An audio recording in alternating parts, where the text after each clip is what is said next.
Dobrý deň, prajem. Poprosím vás jedno espresso, tu si sadnem a ešte 2 tartaletky.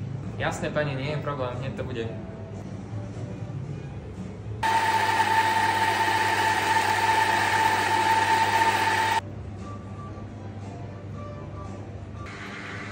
Ja už som sa zlákol, som vás nevidel. No aj vám toto ale dneska ide. Máte veľa? Nie, v pohode, pani, všetko stíham, mám to pod kontrolou, v pohode.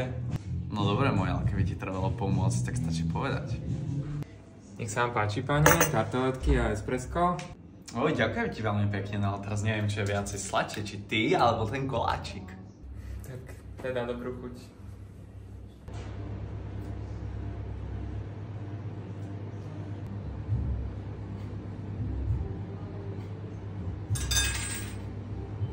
Všetko v poriadku, pani, prinesiem vám ešte niečo?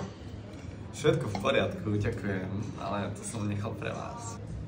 Ďakujem, pani, nie, nechajte si, to je pre vás, vy ste si to kúpili. Pani, môžete to nechať, aby to náhodou nespadlo, prosím vás, pani, nechajte to tak, prosím. Pani, čo s tým robíte? Nechajte to tak, nechajte. Ako sa vás dá platiť? No normálne, hotovosti alebo kartou.